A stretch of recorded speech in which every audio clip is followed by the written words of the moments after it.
We have brought a very important personality. While reading his profile, I want to whet your appetite for what is to talk about. So, our guest lecturer today is Professor Babatunde Lawal Salako. Professor Babatunde Lawal Salako was born on the 23rd of July 1959 to Alhaji and Alhaja Ibatulai Lawal Salako of Okeoyibo Quarters, Ota, Ogun State. He attended Asarudin Practicing School, Ota, between 1968 and 1973. Asarudin Secondary School, Ota, between 1973 and 1975. He also attended Asarudin College, Ofa, from 1975 to 1979. Akwara State College of Technology in Ilorin for his basic studies from 1979 to 1981. He graduated from the University of Ibadan with MBBS degree as a doctor in 1986. Therefore, we refer to him as Dr. Salako. Dr. Salako did housemanship with the Lagos State Health Management Board between 1986 and 1987 at the Lagos Island General Hospital and Island Maternity Hospital, Lagos. He served the mandatory one-year NYSC service at Isala Ngwa local government area of Imo State.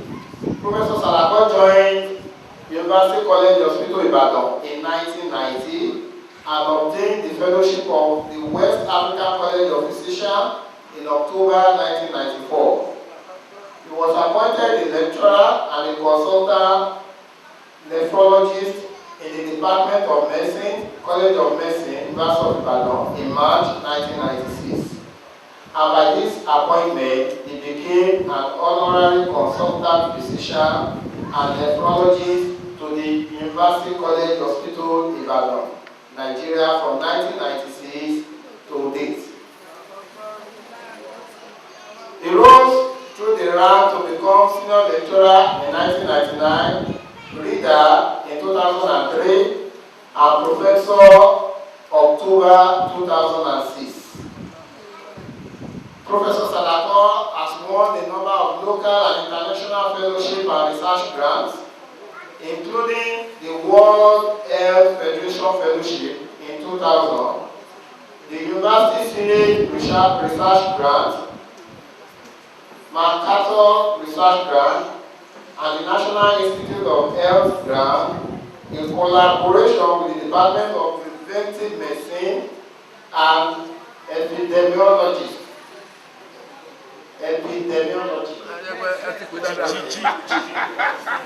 Loyola University, Chicago, United States of America. Takbir. Allahu Akbar.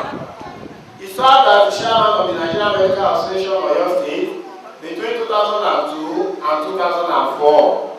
I was a member of the National Executive Council of the Nigerian Medical Association between 2002 and 2006.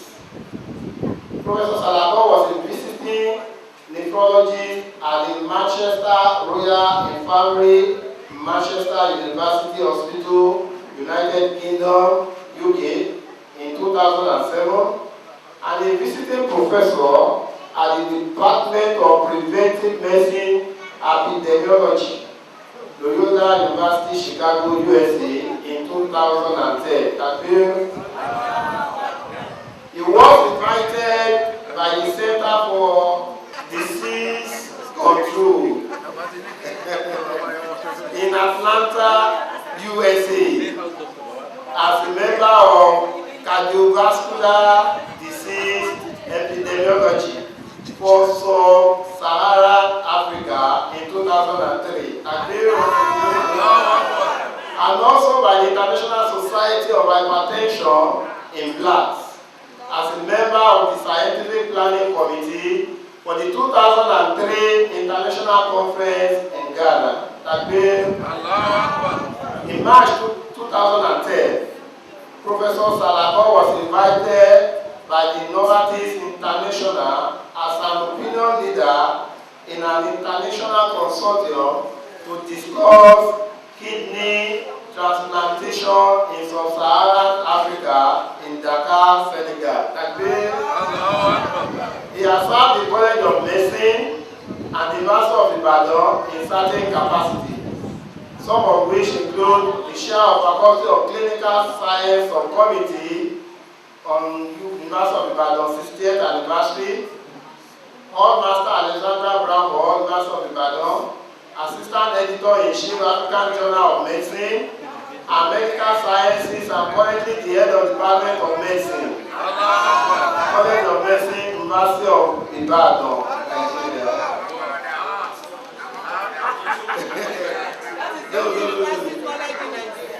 Professor Salako is a member of many professional associations, including Nigerian Medical Association, Fellow of the West African College of Physicians, Nigerian Association of Nephrology, Nigerian Society of Hypertension, Fellow of the World Heart Federation, Global Forum for Health Research, International Society of Nephrology, International Society of Hypertension, and International Society of Hypertension.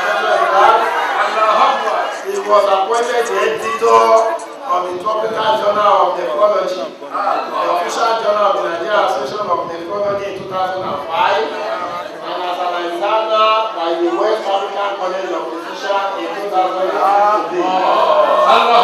Professor Salako has also served as external examiner to a number of Nigerian universities. He is currently the Vice President of the Nigerian Association of Nephrology. Professor Salako is a clinical survivor and has made significant contributions to the field of hypertension and kidney disease. He is in the forefront for kidney transplantation at the University College Hospital Ibadan. He has published more than 80 journals in both local and international journals, including a book. Professor Salako has attended several local and international conferences, workshops, and is widely traveled. He is married to Mrs. Saidat Abiodun Salako. They are blessed with 3 children. He enjoys traveling and driving.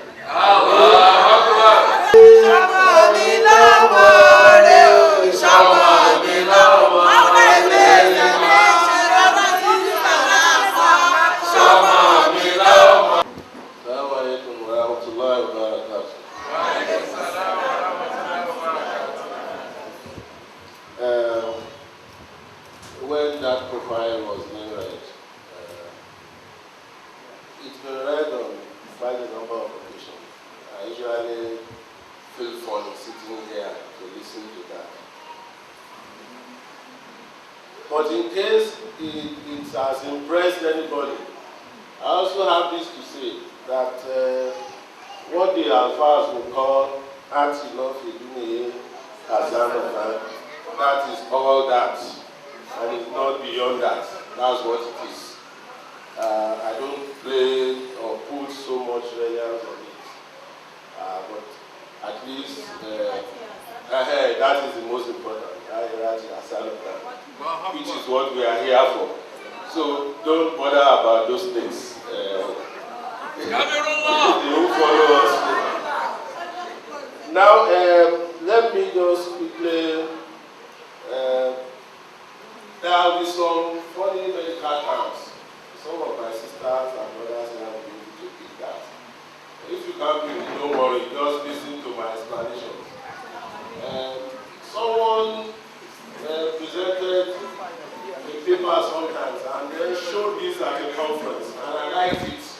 So I copied it. Because these are the people who have pushed Nigeria to where we are today, up to the man with the heart. And for those who are younger, I think this is history. You can see Tafawa Balewa after independence, Zik, who was the ceremonial president at the time, and then Aguiyi Ironsi after the coup, Gowon after another coup, and then Muritala after another coup, and then Obasanjo after Muritala died. Now here is Shagari, followed by Buhari, Babangida, Abacha, Abu Salam, and then the second coming of Obasanjo, Yar'Adua, and this the current president. And you can see all that they have been able to do to us. They have not done much. It was thought that during Yar'Adua's group, this guy's time, that things will be better. But all of us are witness to what is happening today.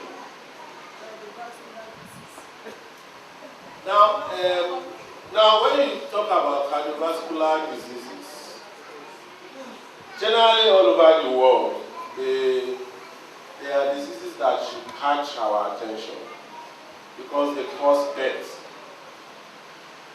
and they also cause sickness. We usually refer to that as morbidity and mortality.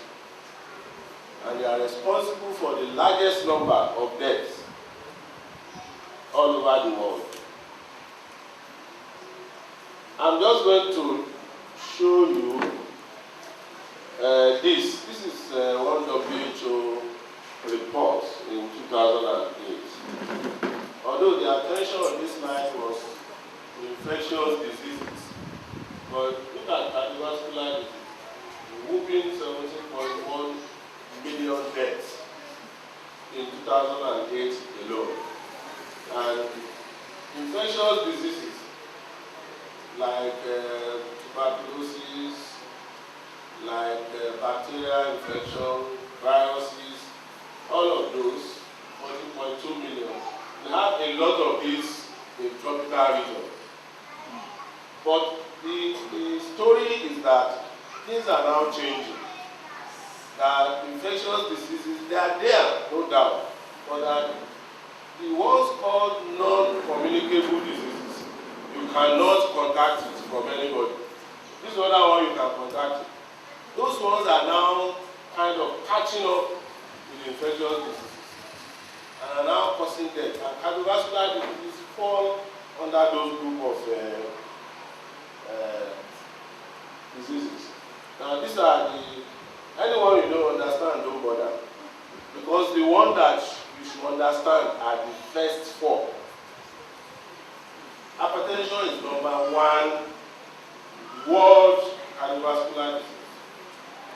And as it is associated with all the other ones.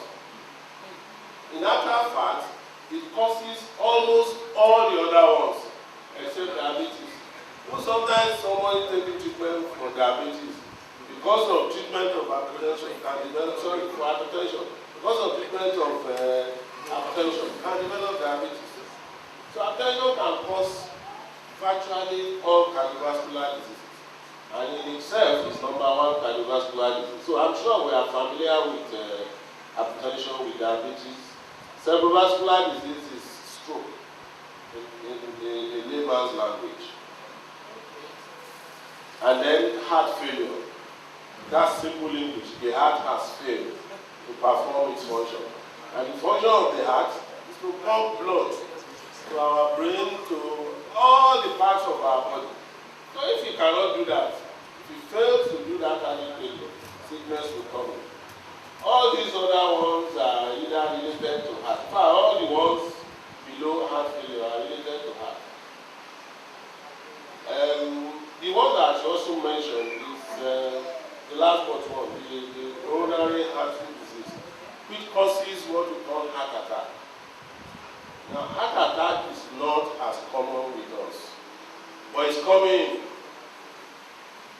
It's very common with the Uimbos, especially UK and America. Most of us who travel there will see that they don't joke with chest pain in the US and America.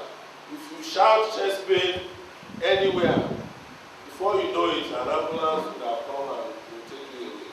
Because the commonest thing that will do that in their own country is heart attack. Here, we we are beginning to find this, especially among those who are fairly or well-to-do, basically because of their diet. Now we are leaving our usual diet. We are now trying to be like the Yorubas. We want to live like them, set our table, make the menu look like it. And that attracts some of these diseases. Otherwise, why is it that common there? Now we have malaria here, it's very common. Heart attack is like malaria there. It's just like malaria. Most people there will die of that heart attack. We call it myocardial infarction. Now these are the other ones called cardiovascular diseases. Now the SCDs and the non-communicable diseases, they are all those diseases that I mentioned. Because if you have it, you cannot give it to somebody else. Not by staying with you or relating with you. Whereas infectious diseases, you can contract it from someone else. That's the difference. Now we are saying these non-communicable diseases, look at the number of deaths projected that is going to cause by year 2020. 73% of all deaths, including what they call natural deaths. 73%. Now, the reason for this changing pattern from infection to non-communicable disease, for those countries who are well developed, people now live longer. And when you live long, you will catch one non-communicable disease. There's a Yoruba adage that says,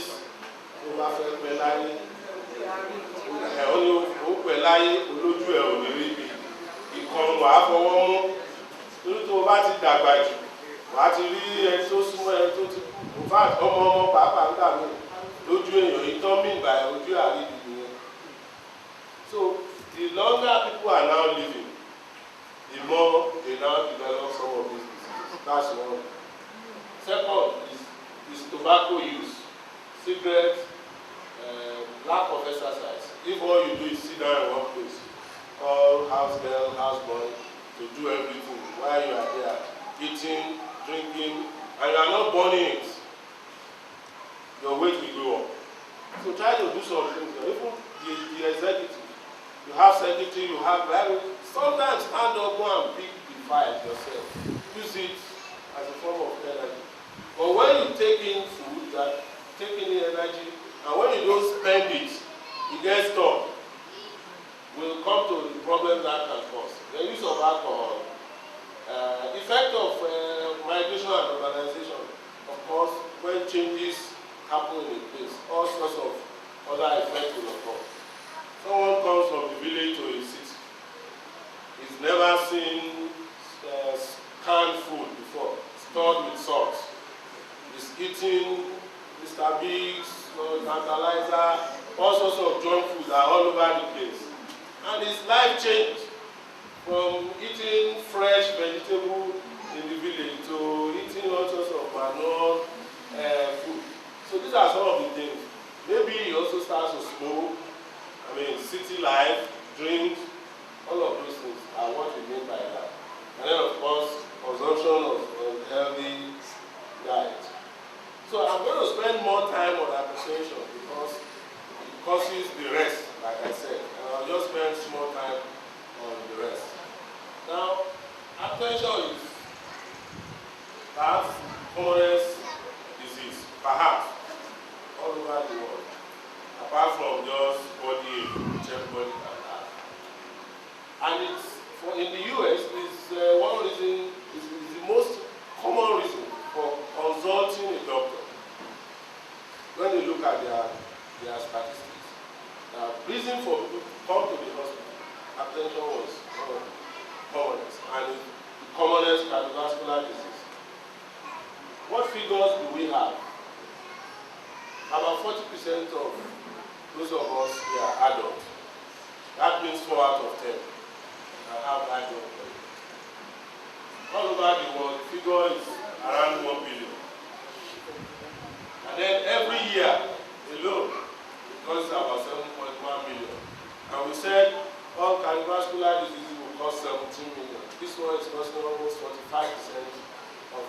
those.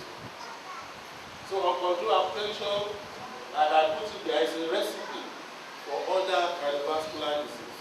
If you have it and you are not treating it, or you don't bother about it, it can cause all those other ones that we have mentioned. And it's often referred to as a silent killer. Because when you have it, you don't know. If you have malaria, you have fever, you will shiver, you have body aches. So there's something that bothers you, and then you go to visit the doctor. This one is not going to do that.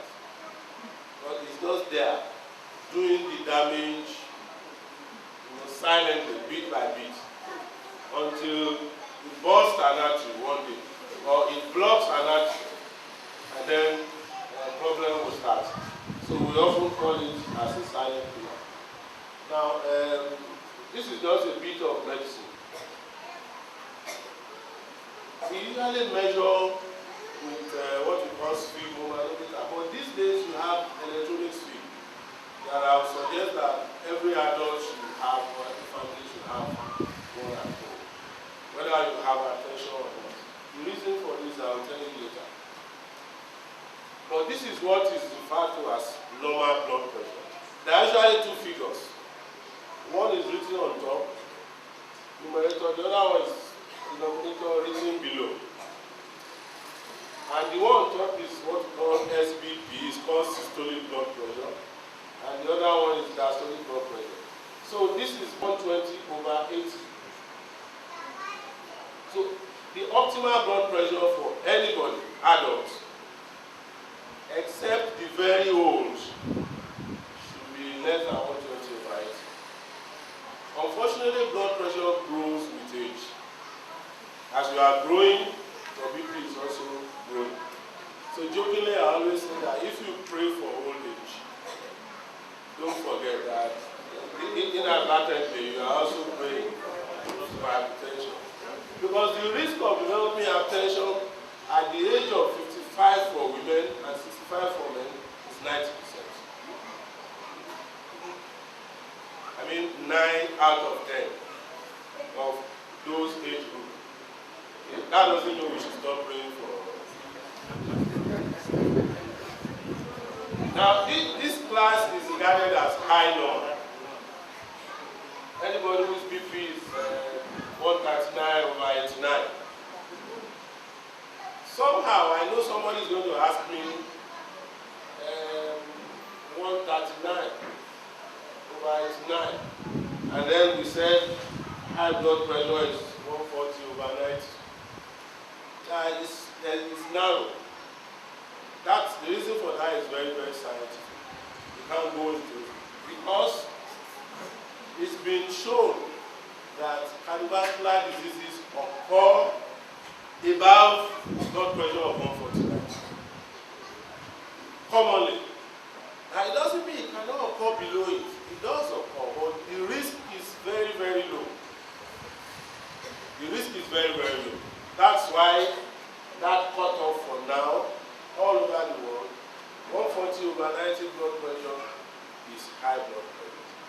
139/89 is high normal blood pressure. Whatever that means, because it's just 1 millimeter of mercury that is between it. But we must have a cutoff at some point. So this is the grade 1, 2, and 3, which shows severity. The higher the blood pressure is, the higher the likelihood of developing a cardiovascular disease or a cardiovascular event. Now we mentioned those diseases. We mentioned events later on. Now some people somewhere decided to make it 2 stages. Because like I said, cardiovascular diseases can still occur at some lower blood pressure, even though we have chosen 140/90 as well. So, stage 1 now has become 140/90, and stage 2, 160/100 and above. This is basically scientific for research purposes. It has not been accepted. Because if it is, then they created, the only advantage why I showed this slide is that they created a pre-hypertension class. People who are not hypertensive yet, but who run the risk of developing high blood pressure. And if you remember the other slide that I showed, those are the class we call high normal. So instead of calling them high normal now, we have put them at what we call a pre-hypertension. They are perhaps the next group to develop high blood pressure. And therefore, anybody who finds himself at this level is expected to pay attention to it and to do certain things that we are going to mention later so that you can prevent your progression to hypertension. Generally, we talk about prevalence, epidemiology. When my brother was trying to read epidemiology the other time, this is one of the things we meant by that. Look at what causes the disease, where is the disease most common, where is it rare, how many people suffer from this disease, how can someone suffer from the disease, whatever disease, that's what we refer to as epidemiology of a disease. So this is more like epidemiology of hypertension. Now, some society regarded as unacculturated society, they live very close to nature, like people who live in the village. Sometimes prevalence of hypertension is low in them. Maybe sometimes 0 out of 10, sometimes 2 out of 10. And you have examples of that.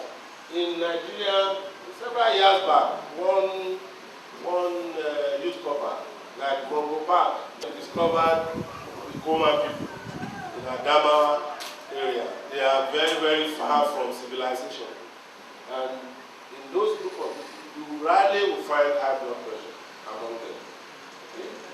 Now, but coming to black people, about 40%, this figure is for America, about 40% of black, 4 out of 10. Male, female, hypertension is common in male below the age of 50 and more common in female after the age of 50. Somebody is going to ask me why, so let me just tell you why. They know, so they've answered my question. Because below 50, they know, they just don't do that. Before 50, we are the one running around. You want to pay school fees, you must get good job, your car must look like the next family's own, your children must dress well. Women like to compare for good things. And when you are lagging behind, you will see some, you know. So you get pushed and you develop hypertension. That's the mundane reason for it. You know why after 50? You don't know. Because most of